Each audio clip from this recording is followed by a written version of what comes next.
ليغفر لك الله ما فيك وما تأخر ويتم نعمته عليك ويهديك صراطا مستقيما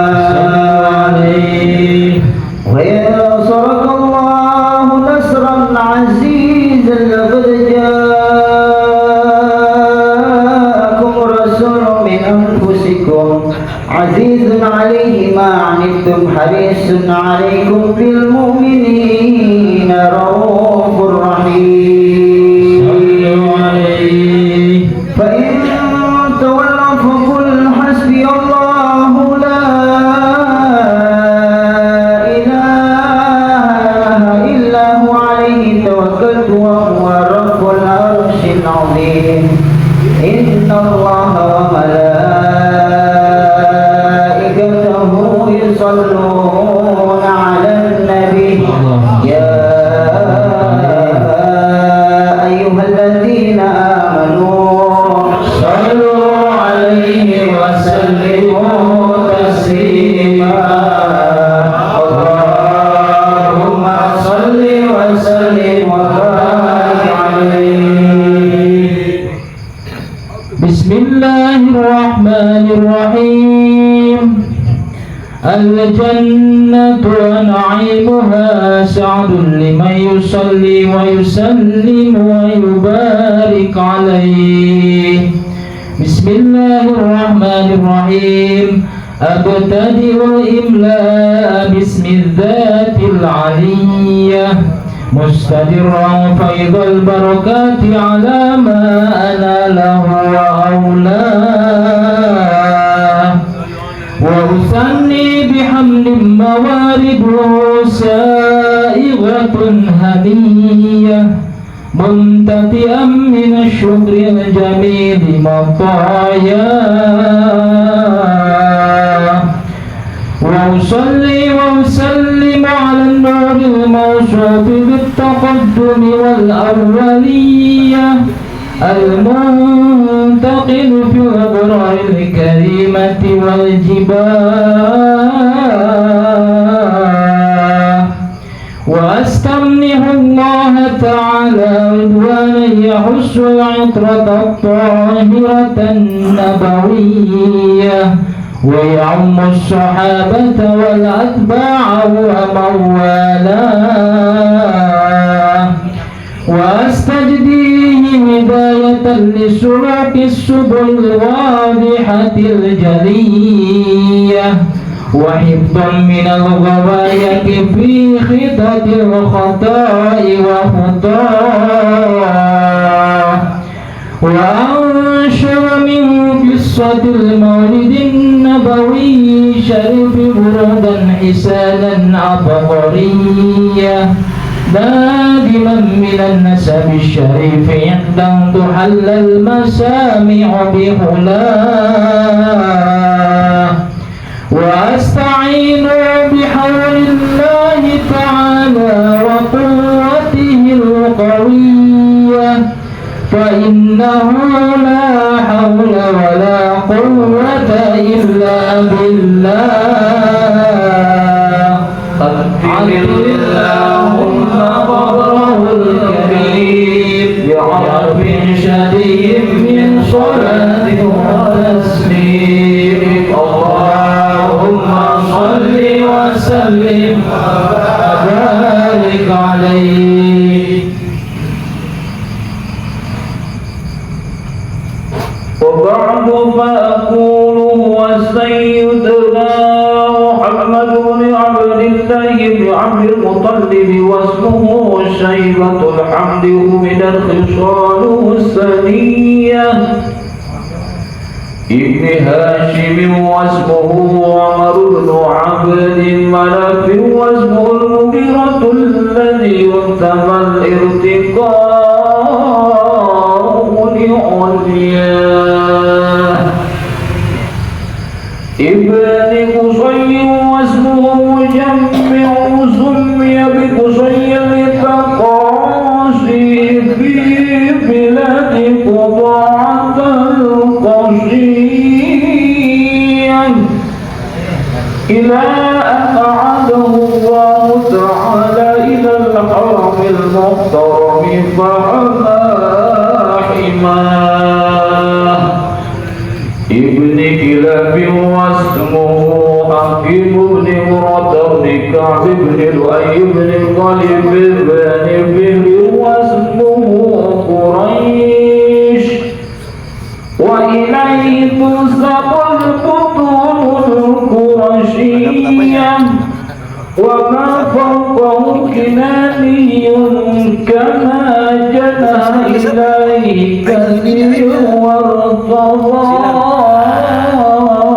وارتضاه ابن مالك بن النضر بن كنانة بن هزيمة بن مرثد بن إلياس وهو أول من أهدى لهن إلى الرحاب الحرمية واستمع في صلبه النبي صلى الله عليه وسلم ذكر الله تعالى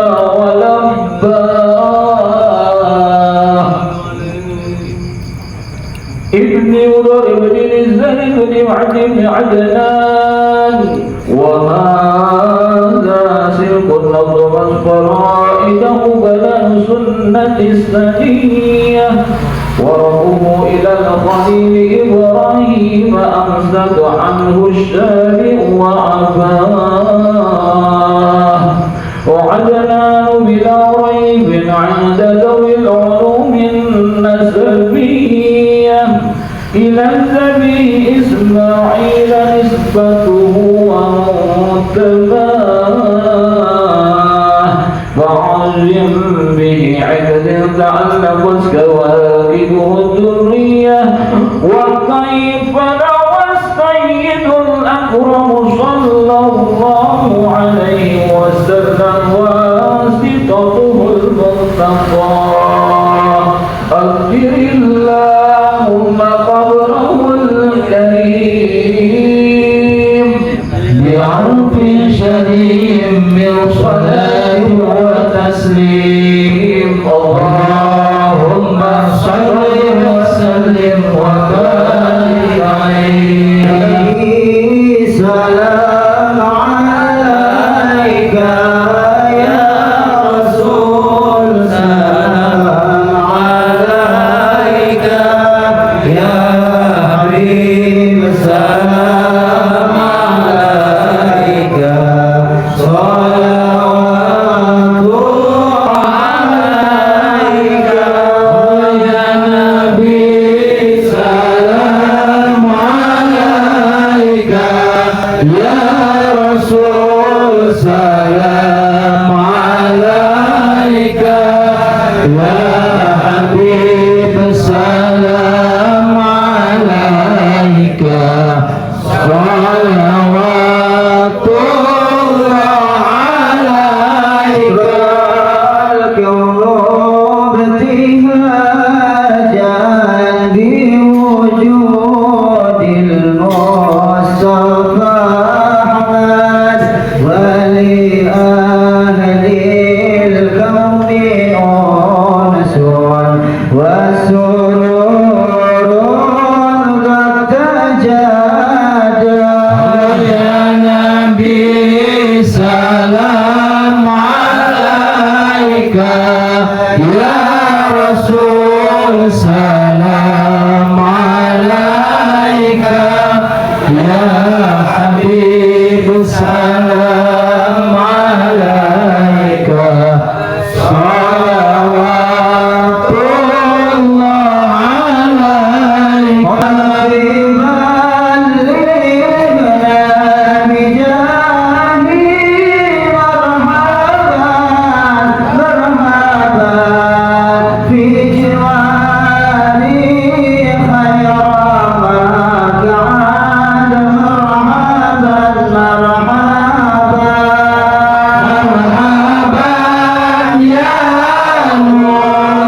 Assalamualaikum warahmatullahi wabarakatuh. Alhamdulillahirabbil alamin. Wassalamu ala asyrofil anbiya'i wal mursalin sayyidina Muhammadin wa ala alihi washabbihi ajmain. Yang saya hormati tuan rumah Al-Mukarram Bang Ros. Al-Mukarram wal Muhtaram. Alhamdulillah para satir yang Allah muliakan, para tokoh masyarakat yang hari ini hadir, yang tidak bisa, mohon maaf, tidak bisa disebut satu persatu, ya. Dan hadirin sekalian Allah muliakan hari ini. Terima kasih, ya, menerima kami silaturahim, bisa hadir. Tadi baca Al-Qur'annya luar biasa, suaranya bagus, ya, keceriaannya luar biasa. Saya bersyukur hari ini bisa berkunjung silaturahim ke tempat ini. Sebelumnya datang ke kantor kami, ya alhamdulillah ini kita bisa kunjungan balik. Kalau teman-teman sudah bolak-balik, ya. Saya mau kesini bingung, kesini sendiri kok nyasar. Ya. Alhamdulillah barang-barang dengan nyasar. Terima Allah muliakan. Malam hari ini, ya, ini kabarnya pengajian penutup katanya, ya. Ya, pengajian penutup. Sementara, oh sementara. Takut nggak boleh lagi nanti, ya. Ya. Saya mohon maaf, mungkin saya tidak sefasih beberapa guru-guru kita yang hari ini intinya menyampaikan pengajiannya. Semoga apa yang kita bincang hari ini akan menjadi satu penambah semangat saja buat kita semua. Mohon maaf kalau ada yang salah. Mohon maaf kalau saya ada yang salah, dikoreksi. Ya namanya tamu sering salah ucap, gitu ya. Bismillah muliakan. Satu yang paling buat saya senang hari ini adalah saya berkumpul dengan orang-orang baik. Saya berkumpul dengan orang-orang yang kemudian menyempatkan waktunya untuk kembali kepada Allah SWT. Di luar sana banyak orang-orang yang mungkin fasih mengucapkan agama, mungkin di sana pintar berucap dengan tenang doa-doa. Sayangnya terkadang gak sempat untuk berdoa, kadang gak sempat untuk sholat, gak sempat untuk mereka meluangkan waktu baca Al-Quran. Tapi di Masjid Istiqoroh ini orang-orang yang mungkin sebelumnya gak sempat baca Al-Quran malah belajar membaca Al-Quran. Ini yang luar biasa. Saya sampaikan ini adalah sebuah aktivitas yang sangat baik yang pada waktu Rasulullah sampaikan dalam Riyadhus Shalihin. Tatkala seorang hamba yang membaca Al-Quran walaupun dengan terbata-bata, maka malaikat membersamainya. Ya, malaikat berdoa kepada Allah supaya dimudahkan lisannya untuk kembali membaca Al-Quran. Jadi jangan takut salah membaca. Kita lagi belajar tentang makhorijul huruf, tentang tajwid, jangan takut dulu. Yang penting mulai. Di luar sana banyak yang tajwidnya bagus, di luar sana banyak orang yang makhorijnya hurufnya tepat, tapi sekedar membuka Al-Quran gak sempat. Gitu ya? Ya Pak. Dengan malam hari ini sebagai spirit buat kita semuanya, semoga istiqomah. Amin. Amin. Allah sampaikan dalam sebuah ayat yang saya yakin beberapa guru kita hafal ayat ini. Bismillahirrahmanirrahim. Innal ladzina qalu rabbuna Allah tsumma istaqamu tatanazzalu 'alaihimul malaikah alla takhafu wa la tahzanu wabshiru bil jannati allati kuntum tu'adun. Sungguhnya orang yang mengatakan Tuhan saya adalah Allah, tsumma istaqamu, dan dia istiqomah pada pernyataan itu. Tuhan saya adalah Allah dan istiqomah pada pernyataan itu, tatanazzalu 'alaihimul malaikah. Sejak dia istiqomah bersama Allah, tatanazzalu 'alaihimul malaikah. Allah turunkan ribuan malaikat bersama hidupnya. Yang selalu berbisik dalam telinganya dan hatinya, "Alla takhafu wa la tahzanu." Engkau jangan takut dan engkau jangan bersedih hati. Wabshiru bil jannati allati kuntum tu'adun. Allah sudah siapkan surga. Amin. Jadi wajah orang-orang yang menemukan Allah itu bercahaya, ceria. Nanti Ahlul Quran, pada waktu nanti Allah sebutkan Ahlul Quran dipanggil pada waktu Shiratal Mustaqim itu mukanya bercahaya. Gitu.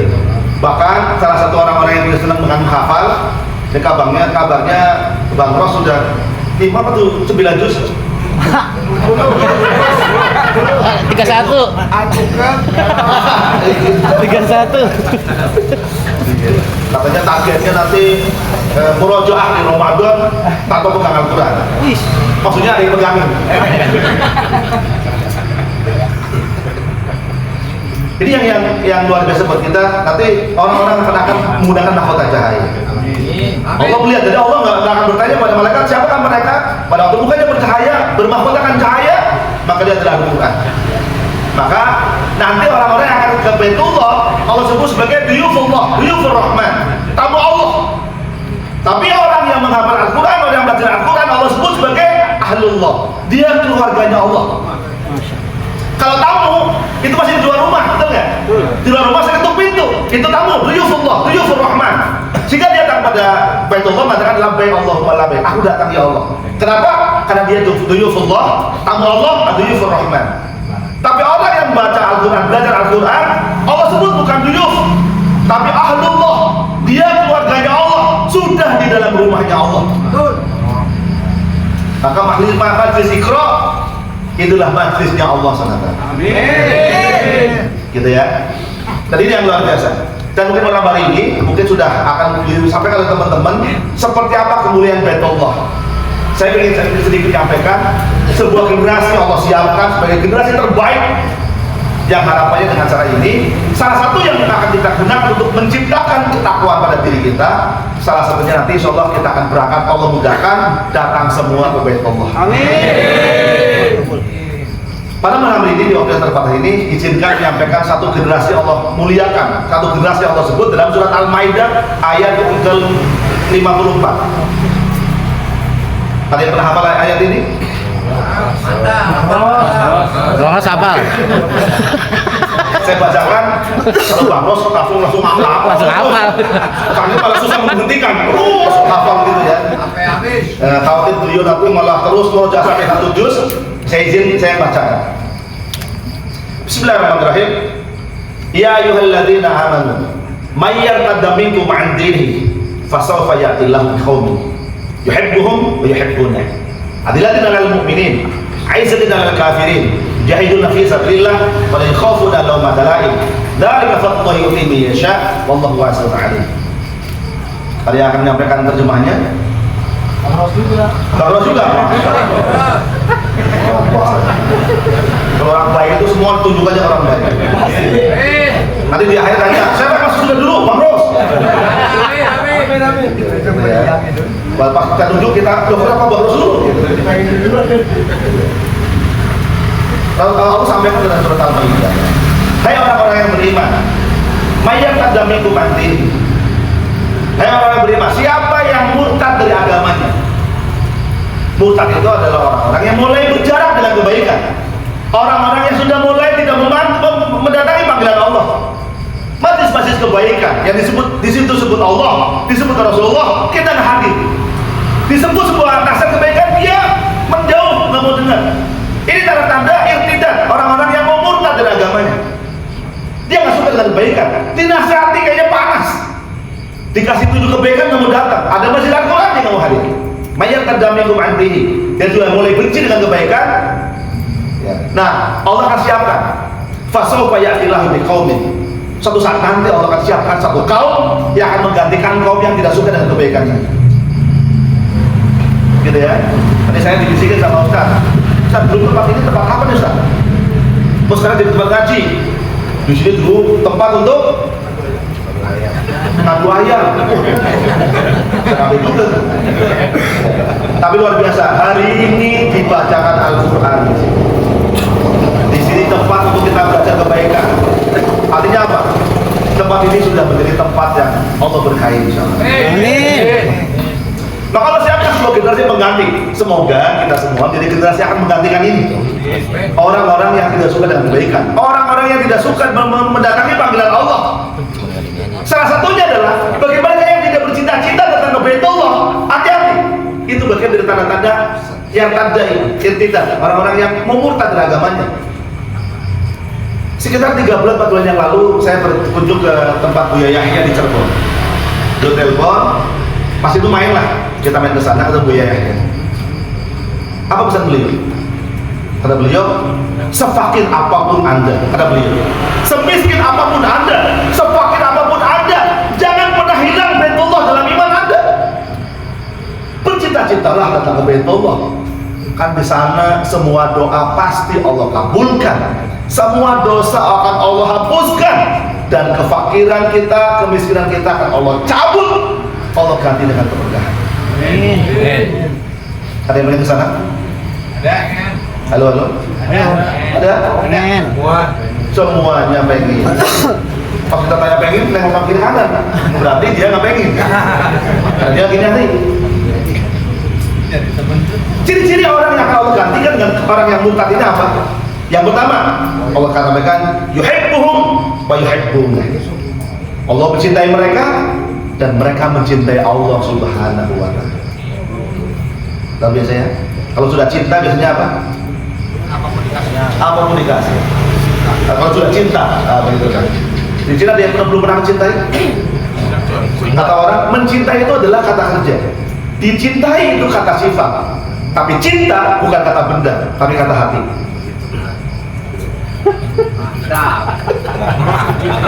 Berat ya? Dalam. Dalam. Tapi jangan diulangi. Yuhibbuhum wa yuhibbuna. Allah mencintai mereka dan mereka mencintai Allah SWT. Maka dia kalau dia beriman dan dia mencintai Allah, pasti dia ingin segera berangkat ke Baitullah. Karena jarak yang sangat dekat dengan Allah, dia mengatakan labbaik Allahumma labbaik, ya Allah aku datang. Allah panggil dan kita datang. Nanti terasa pada waktu di depan Baitullah nangis kita. Di depan Ka'bah nangis kita. Pada waktu mengatakan labbaik Allahumma labbaik, ya Allah aku datang, ya Allah aku datang. Kau panggil aku datang. In yuhibbuhum wa yuhibbuna. Allah mencintai mereka dan mereka mencintai Allah SWT. Ini yang pertama. Ciri yang kedua adalah adillatun 'alal mu'minin. Mereka lembut dan berkasih sayang sama orang-orang beriman. Sama orang beriman dia tidak ada urusan pengen menjatuhkan, menggeser, memfitnah, menggeser, tidak. Dia lemah lembut, dia suka pada orang beriman. Di mana ada orang beriman, dia datang, dia bersahabat, dia berteman, dia saling membantu. Itu ciri yang kedua. Yuhibbuhum wa yuhibbuna, adilatan 'alal mu'minin. Kasih sayang, berlemah lembut sesama orang beriman. Ciri yang ketiga, aisyatun 'alal kafirin, dan dia keras, tegas pada bentuk-bentuk kekafiran, pada orang yang menentang Allah SWT. Dia keras, tidak mau dia nggak mau Allah dihinakan, dia nggak mau Allah disampingkan, dia minta Allah diutamakan. Aisyatun 'alal kafirin. Ini ciri yang keberapa tadi? Dua. Pertama adalah yuhibbuhum wa yuhibbuna. Allah cinta mereka dan mereka mencintai Allah SWT. Yang kedua adalah adilatin 'alal mu'minin, sesaling berkasih sayang sama orang mukmin. Yang ketiga adalah aisyatun 'alal kafirin, keras tegas kepada bentuk-bentuk kekafiran. Apa yang keempat? Yujahiduna fi sabilillah. Mereka berjuang di jalan Allah. Tidak ada kepentingan-kepentingan politik, tidak ada kepentingan-kepentingan urusan yang lain, kemuliaan diri, kepentingan politik supaya tenar, enggak. Semua yang dilakukan hanya untuk Allah Subhanahu wa taala. Beberapa ulama di Taimiyah bertanya, ya Ustaz, ya Ibnu Taimiyah, apa itu arti jihad? Mawal jihad?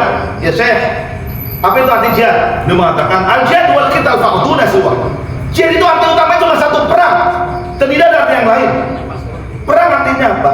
Pada waktu dia menyiapkan kebaikan, itu persiapannya seperti persiapan orang mau perang. Bekalnya cukup, sehat, kuat, semangatnya luar biasa. Seperti orang mau berangkat perang, itulah persiapan untuk membuat kebaikan. Nggak ada yang loyo, nggak ada yang melambat-lambatkan, tidak ada yang nanti-nanti, nggak. Yujahiduna fi sabilillah. Dia berjuang karena Allah SWT. Jadi yang keberapa tadi? Yang keempat. Yang kelima, wala yakhafuna lawmata laim. Ini yang luar biasa. Mereka tidak pernah takut terhadap celaan orang-orang yang suka mencela dia. Di sini ada yang sering mencela? Ada orang dulu nakal, pas sholat tumben. Nah, waktu nakal nggak diajak, pas sholat malah diledekin. Gitu ya. Boleh khofu dalam masalah ini. Dia tidak pernah malu. Sehingga Pak Slamet dan teman-teman sekalian, saya punya uang cuma 10.000, malu nggak ya untuk nabung? Jangan pernah malu. 10.000, 5.000, berapapun, itu bukti bahwa kita menuliskan nama kita di buku tamu rumah Allah. Bagaimana Allah akan panggil daftar namanya, nama kita nggak ada. Nabung enggak, doa enggak, ikhtiar nggak ada, nggak pernah. Kalau kita belum pernah menabung atau tidak pernah berdoa, nama di buku tamu Allah belum pernah tercantum nama kita. Pas Allah baca disebut nama kita nggak terpanggil, kenapa? Belum ada nama kita di sana. Di sini ada yang belum punya tabungan umroh? Banyak? Belum. Berarti namanya belum tertulis. Kapan mau ditulis namanya kalau di buku Allah? Besok pagi. Kalau malam ini masih hidup. Betul ya? Kan umur nggak pernah tahu gitu. Banyak orang yang merencanakan besok, ternyata umur kita sampai malam ini. Jadi mulai segera. Jangan malu dengan uang kecil. Buktikan pada Allah kita telah mulai memenuhi panggilan Allah. Tapi kelima sifat tadi itu, dzalika fadlullahi yu'tihi may yasha. Kebaikan-kebaikan itu, generasi yang 5 ciri tadi itu akan Allah berikan kepada orang-orang yang Allah kehendaki saja. Jadi kita hanya bisa memantaskan diri sampai Allah pilih kita adalah generasi terbaik yang akan menggantikan orang-orang yang murtad. Allah Maha tahu ya, dan Maha mengetahui. Jadi kalau Allah muliakan. Di waktu terpas ini hanya ingin menyampaikan kepada kita semuanya, yuk jadilah 5 ciri generasi yang akan Allah siapkan sebagai generasi terbaik. Nanti akan muncul generasi 554, Al-Maidah 55. Generasi yang punya 5 ciri itu. Dan saya yakin betul. Ketika berpikir, pas saya nggak enak, pas saya dulu mau nyambung ayam. Saya dulu kalau ada orang lewat saya palakin. Masa saya bisa jadi generasi terbaik sih? Gitu ya.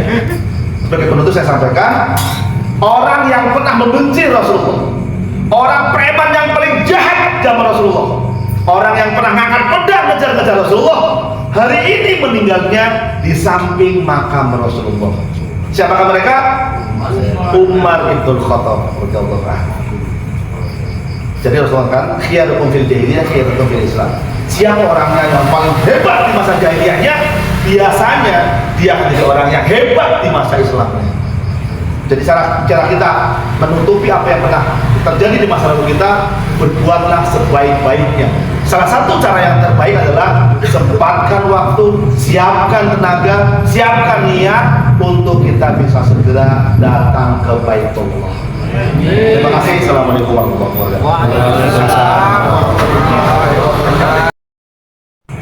Warahmatullahi wabarakatuh. Waalaikumsalam warahmatullahi wabarakatuh. Alhamdulillah. Bi ni'matihi tatimmu shalihat. Asyhadu an la ilaha illallah wahdahu la syarika lah. Wa anna Muhammadan abduhu wa rasuluhu sayyidus sadat. Allahumma salli wa sallim wa barik ala sayyidina Muhammadin Allahumma salli wa sallim alaihi ala alihi wa sahbihi ma damatil ardu was samawat. Amma ba'd, subhanaka la ilma lana illa ma 'allamtana innaka antal alimul hakim. Bishrah li sadri wa yassir li amri wa hlul 'uqdatam min lisani yafqahu qawli.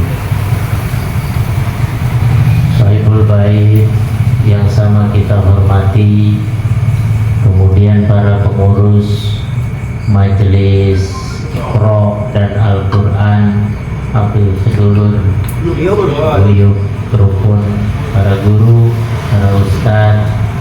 Jadi beliau Bapak Ibnu Hajar, itu ya nama ulama kondang, Ibnu Hajar.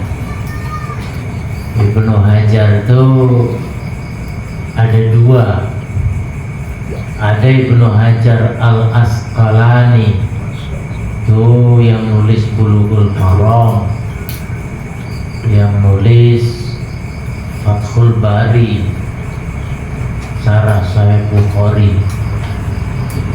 Ibnu artinya anak, Hajar artinya batu.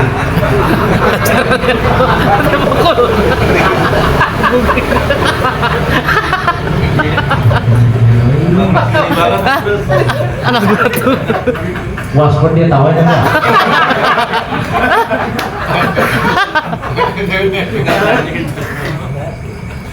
Yang kedua itu yang ahli hadis. Yang kedua Ibnu Hajar Al-Haytami, itu yang ahli fikih. Kitabnya namanya Tuhfatul Muhtaj, tahun 1500 Masehi, Mesir punya. Yang nulis Fathul Wahab, fikih kelas tinggi itu namanya Al-Ansori.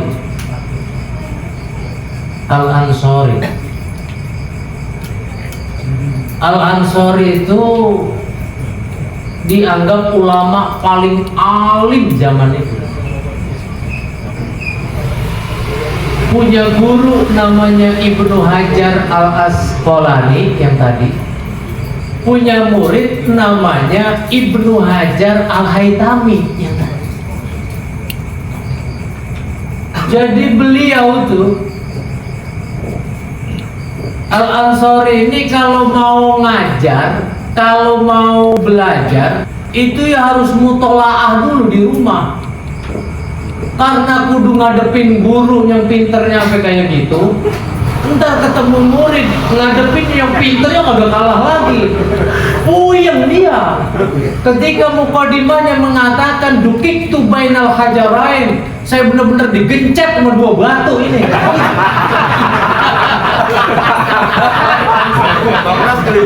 Gurunya begini, muridnya begini, bagaimana nggak alim jadi?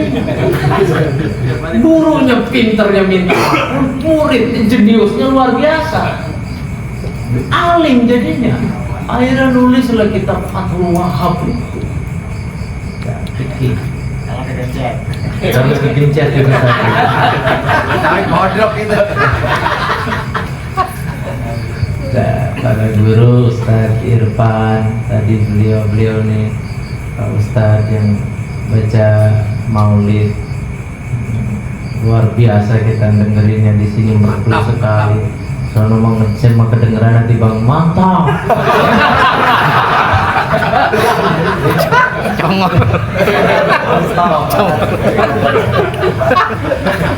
Kenapa demikian? Karena maulid itu biografi Nabi. Jadi aneh sekali kalau ada orang mengatakan maulid itu aneh. Itu biografi Nabi.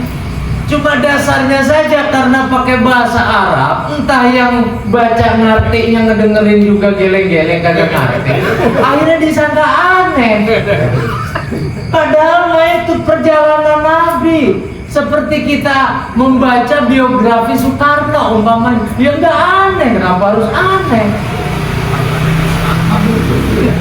Itu kan tadi dibaca apa wala matama min hamlihi syahrani, gimana? Ala aqwalil marwiyah tufiya bil madinatil munawwarah abuhu Abdullah. Ketika hamilnya baru 2 bulan, menurut pendapat yang paling kuat, tufiya bil Madinah abuhu Abdullah, bapaknya yang namanya Abdullah wafat di Madinah. Begitu padahal lah, karena yang ini ngerti go kagak, yang ono ngerti go kagak, bagaimana?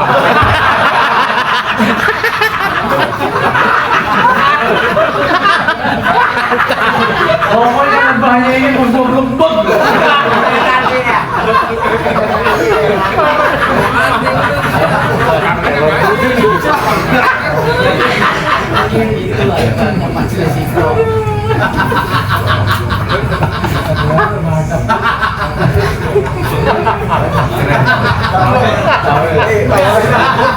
Ada yang balik tadi. Ada yang balik.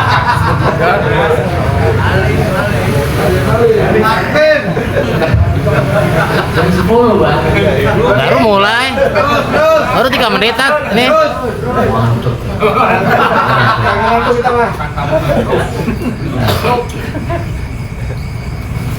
Kata Nabi al-jannatu mustaqatun ila arba'atin apa? Surga itu rindu, kangen sama 4 golongan manusia. Apa yang dikangenin? Saya minta maaf kemarin kagak ngikut tuh apa dia mana? Puncak. Kebetulan tabrakan dengan acara pertemuan alumni se-Indonesia.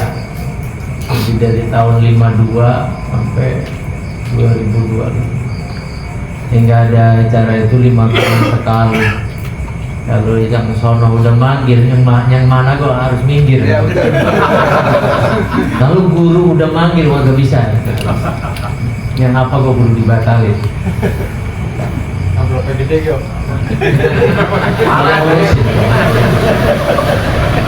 Kalau guru udah manggil, yang lain kudu minggir. Oh, dirindukan surganya Allah. Yang pertama adalah talil Quran.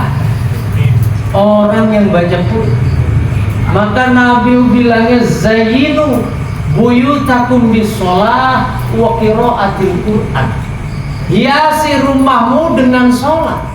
Maka dalam fikih itu sholat fardu adanya di masjid atau musola, kalau sholat sunnah di rumah. Supaya apa? Supaya rumah kita juga kebagian tempat sujud. Jangan abang-abang rajin ke musola, ke masjid, sampai tidur di bawah beduk. Mandi engine. Rumah kagak pernah dipakai sholat tiap biru. Sholat fardunya ada di musola, sholat sunnah supaya rumah kita kebagian tempat sujud.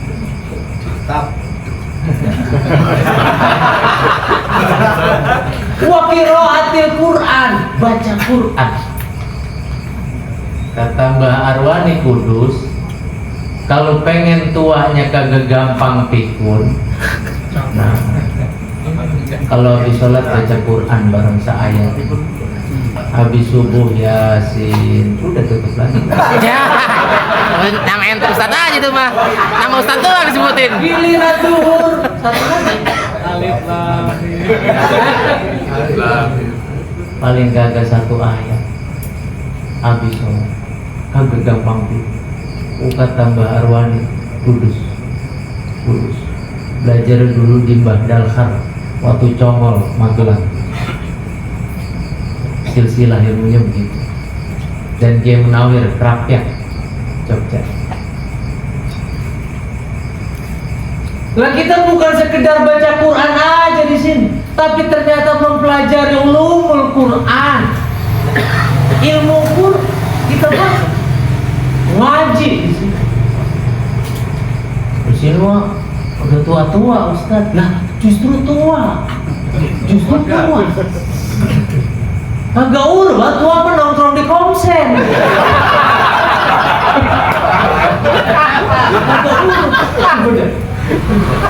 Emang ngaji, tua memang urut. Apa ya? Maka saya punya kitabnya Ta'limul Muta'alim.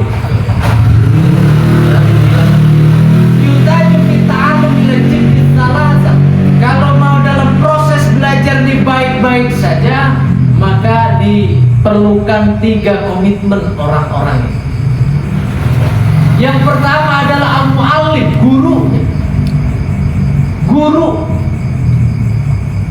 gurunya harus punya rasa syufqah, belas kasihan terhadap murid-muridnya. Macam-macam kan jenis-jenis murid, macam-macam.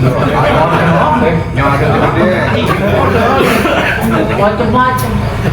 Makanya saya mah itu resep. Kalau ada di majelis taklim, di pengajian, orang tawanya sampai puas, resep kenapa? Karena orang di luar sana, saya Saya minjem bahasanya Pak Ibnu, di luar sana. Orang di luar sana mau tertawa terbahak-bahak itu harus ke diskotik dulu. Harus pakai minuman keras dulu. Modalnya gede. Lu ini bagian kita tawa di sini lah kan bayar ini.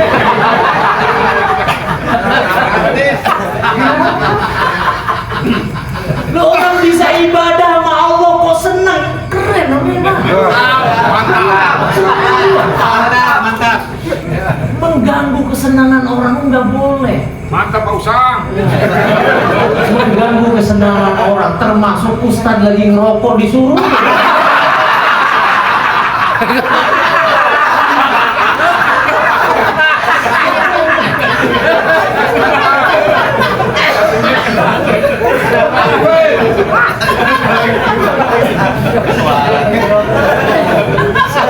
Lebahnya ini kok gitu. Itu muridnya pintar tuh pada sini.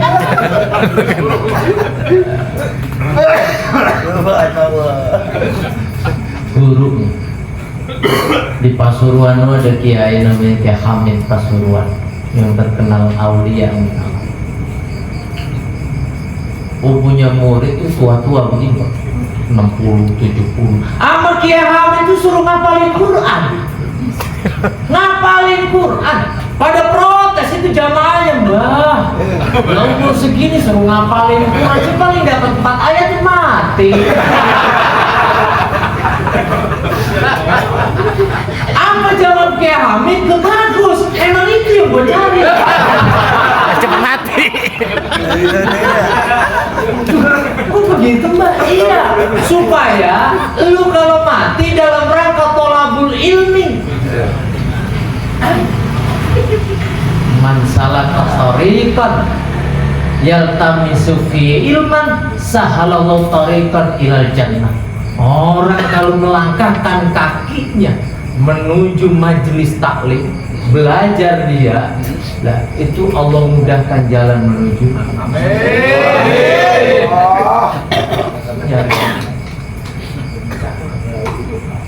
Dua, al-muta'allim, murid kudu kompak. Maka dalam pembukaan kitab manapun itu selalu ada tulisan mayuridillah bi khairan yafaqih fiddin. Kalau Allah sudah menghendaki kebaikan terhadap seorang hamba, maka Allah buat hatinya itu tergerak buat ngaji. Enggak semua orang yang kalau malam dia bisa tahajud mau ngaji, enggak bisa. Enggak semua orang artinya pengen ngaji. Makanya ngaji, dari dulu orang itu aja. Emang yang dipilih Allah itu susah lah. Kalau yang buat nambah, ngaji. Ngaji memang itu. Yufaqih fiddin. Kalau Allah udah mau kebaikan terhadap seseorang, Allah gerakkan hatinya supaya mau menuntut ilmu.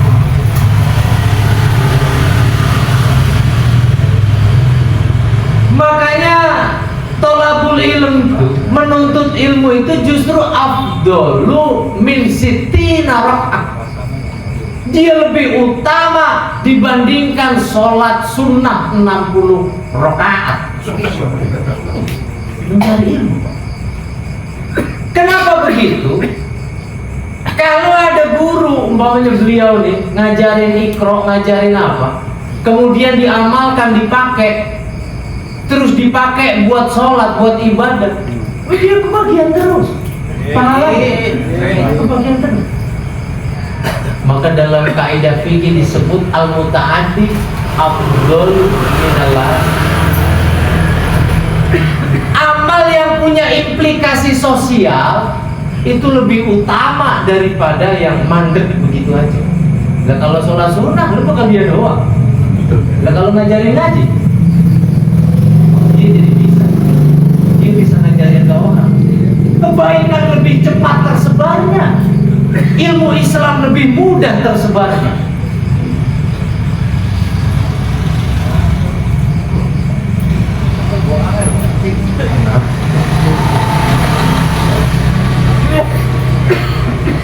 satu tangan, muridnya, gurunya, murid. Fafirru ilallah walau urjana. Tetaplah ngaji, meskipun jalan menuju majelis taklim sini, majelis ikro ini urjana, terpincang-pincang. Kalau bisa ngesot dari Bantenan nanjak ke Pondok Benda, ngesot. Yang penting aja. Ketimbang sakit pinggang, perek. Ada benar. Bagaimana kalau perek di rumah sakit pinggang waras?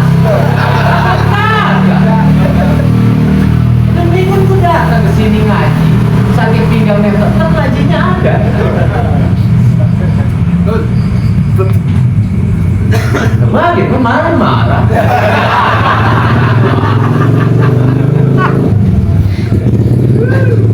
Orang ngaji lupa. Dulu di Kediri saya punya teman tuh orang Bengkulu.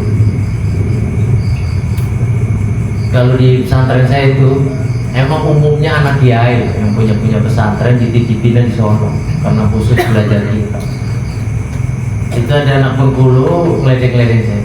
Kagak usah rajin-rajin, melusin gak punya pesantren aja lu. Emangnya orang Jakarta mau dimpanin kitab? Iya, gitu. Pertemuan alumni, terus saya ngomong, ternyata bener apa kata lu. Orang Jakarta bener-bener buang panin kitab, bener-bener buang panin kitab. Dan gua bisa berdiri sekarang kayak begini gara-gara kitab. Iya ya, iya. Saya bilang, namanya Muhib. Untung lu tinggalnya di Bengkulu. Padahal lu kan paling tolol. Kan di kelas paling tolol. Karena di Bengkulu lu jadi ketua MUI. Dia tawar. Jadi karena kalau dunia pesantren biasa itu main gojlok-gojlokan apa kayak begini dia karena biasa masak bareng, tidur bareng, ini bercanda bareng. Talil Quran. 2. Yang dirindukan surganya Allah adalah wahafidil lisan. Orang yang bisa mampu menjaga lisannya. Paling ke jangan nyakitin orang. Pesantren saya itu belakangnya gudang garam, pabrik rokok, gudang garam. Sampingnya itu apa namanya yang orang Buddha yang botak-botak apa namanya? Bisu. Saya kongko sama bisu, Mas.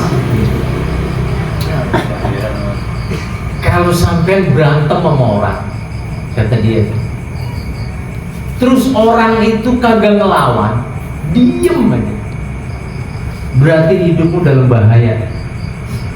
Kok bisa, Pak? Iya. Mendingan juga dia ngelawan, ente dipukul karuan.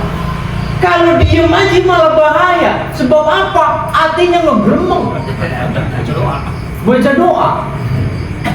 Dakwatul madlum, doanya orang teraniaya, itu makbul, terkabul oleh Allah Subhanahu Wa Taala. Maka ada kitabnya Syamsul Qadir Jilani namanya Al-Bunyah. Kata beliau, saya bisa mencapai derajat makom ini bukan karena ahli tirakat, bukan karena ibadah banyak, bukan karena tiap hari puasa, tidak. Tapi birahmat lil makhluk, ada rasa belas kasihan kepada sesama makhluk Allah.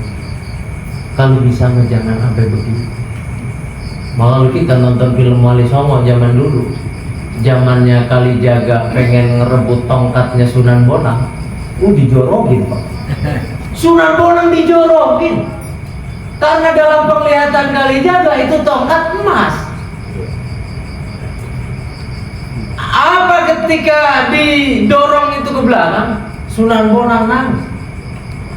Ditanya sama Kalijaga, buang tongkat, diambilnya pakai nangis. Nih, Pak Titin, jawab Sunan Bonang, bukan gara-gara tongkat lu ambil. Waktu gua mau bangun ada rumput yang kecabut. Itu namanya rahmah lil makhluk. Ada rasa belas kasih. Tibang rumput, Pak. Wah, kita mah jalan apa-apa dijambakin. Apa mau dirambil? Maklum rekor. Ya.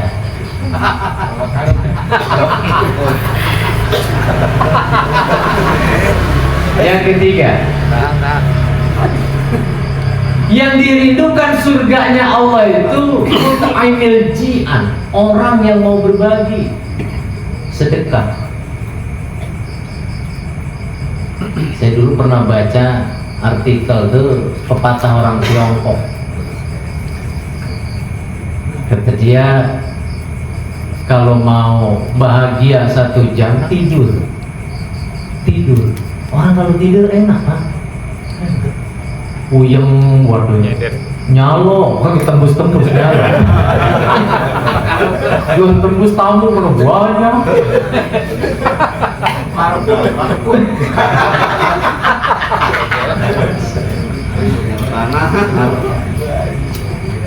Kalau mau bahagia 1 jam tidur. Kalau mau bahagia sehari-harian mancing. Salahkan kesenangan. Lah orang resep. Yang kagak resep mancing gak bisa kita protes dia. Dia beli ikan di pasar. Gak bisa. Katanya ada sensasinya itu kalau ditarik, kata dia. Padahal begitu doang. Tanyaan dia. Mancing.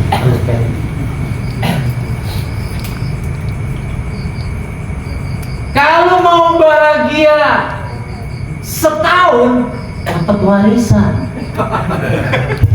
Resep orang dapat warisan. Yang kagak resep. Kalau mau bahagia tanpa adanya batasan, berbagi kepada sesama, memberi, bahasa kita sodako. Sebab orang yang memberi terhadap sesama sodako berarti hidupnya bahagia. Kagak ada ceritanya orang marah ngasih. Orang ngasih berarti hidupnya bahagia. Bahagia.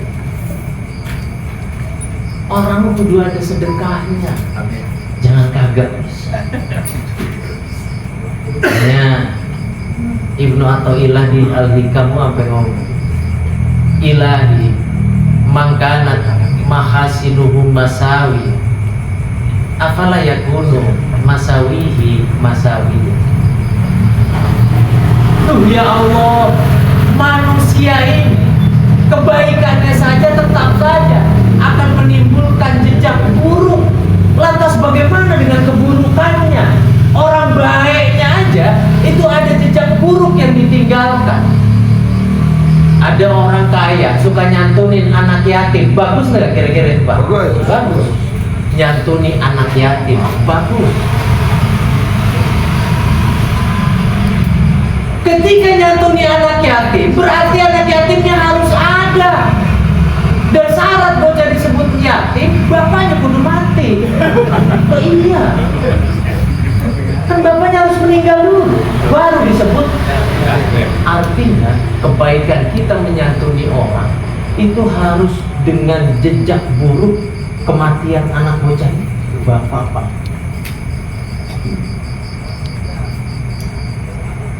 Ada orang masuk ke rumah sakit, pelayannya, susternya ramah, sopan, bagus nggak kira-kira? Cantik lagi. Tapi ramah, sopan dan cantik juga itu nggak akan pernah terjadi kalau yang sakit juga nggak ada. Iya. kudu orang sakit datang dulu. Yang ini tertimpa musibah, ini muncul kebaikan. Manusia karakter. Bagaimana keburukannya? Orang kebaikannya aja begitu. Maka orang kudu ada sedekah. Mana yang lebih afdol? Haji yang berkali-kali atau umroh yang berkali-kali dengan menghajikan atau mengumrohkan orang kayak tadi? Dia mengumrahkan orang kayak tadi. Haji umroh wajib sekali, lebihnya sunnah. Kalau begini idkhul surur namanya, membahagiakan orang. Itu yang nggak bisa, yang bisa ketawa tadi.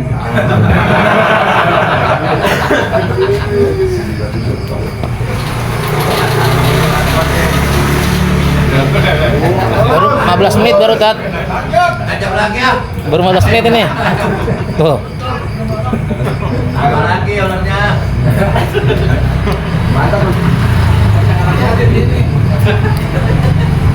Sebenarnya undang makanya eksa sih. Paling enak. Yang keempat, yang terakhir, yang dirindukan surganya Allah adalah as-shaimina fi syahri Ramadan.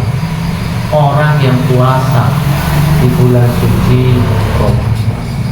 Makanya ketika nisfu Sya'ban kita sampai minta baca Yasin 3 kali, 1 litakwiyatil iman, supaya iman itu. Sebab puasa itu kayak ayat tadi dibaca itu, ya memang iman udah modalnya. Enggak bisa. Orangnya setereknya kayak apa, gemuknya kayak apa, nah emang agak kuat mah. Apalagi tukang rokok. Ada puasa jam 9 tukang rokok. Berat banget itu. Kalau jam 12 ke sono sih kali ya, udah siang. Dia bisa mikir, sayang udah mau maghrib. Jam 9 masih lama, Pak. Kok kalau kagak iman kok bakalan bisa? Iman. 2 litulil umur, supaya kita panjang umur, supaya bisa ibadah. Yang ketiga, lijal rizki, supaya rezekinya ada. Rezekinya ada. Sehat doang, duit kagak gablek, puyeng banget. Puyeng. Munggah, udah lain lagi pikirannya. Munggah, paling kagak bandeng-bandeng lecet mah ada.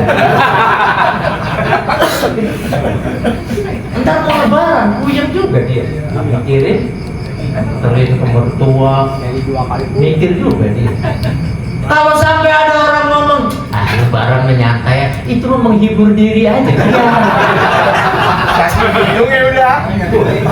Menghibur diri aja. Pusing. Wasaimina fi syahri Ramadan. Orang yang puasa di bulan suci Ramadan itu dirindukan surga. Dirindukan surga. Dan puasa bentar lagi. Gampang nyiriinnya. Asal di TV udah ada iklan sirup marjan kok.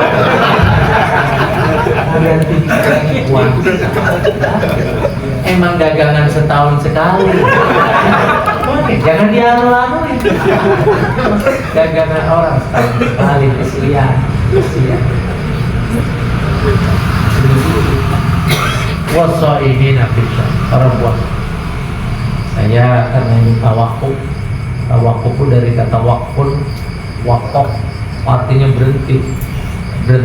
Makanya kalau bab wakaf itu habsul malik, jadi pembekuan aset. Bab wakaf itu.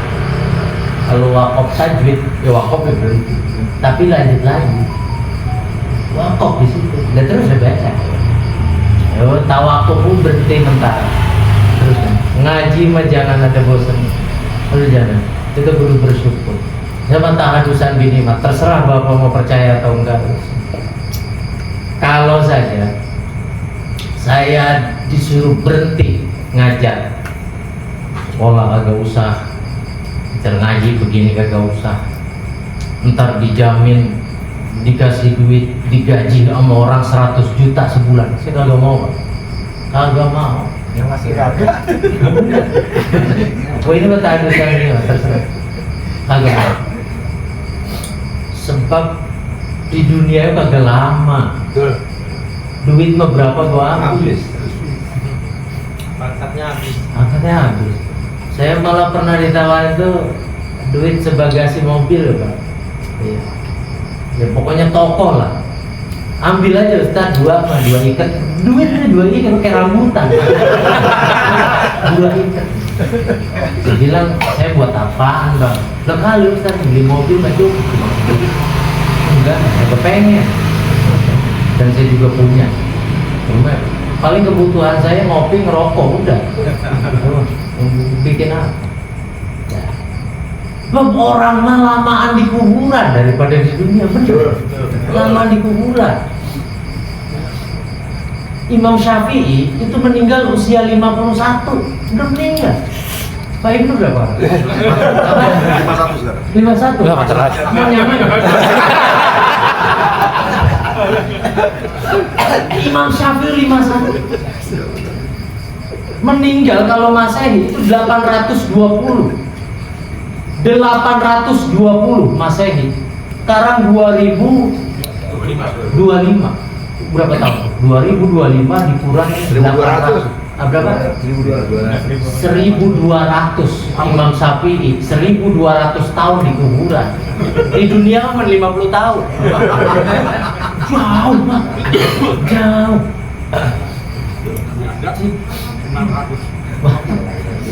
Jadi jauh. Jadi ngaji lah. Torekoh yang paling terbaik itu torekoh. Ngaji. Jadi kalau mau hidup kita baik-baik saja, yang beri dosanya dimurahkan rezekinya, ngaji. Kalau omongan saya kagak kebukti, jangan ngundang gua lagi. Ngaji beneran, ngaji. Ya, Allah a'lam bishawab. Assalamualaikum warahmatullahi wabarakatuh. Waalaikumsalam warahmatullahi wabarakatuh.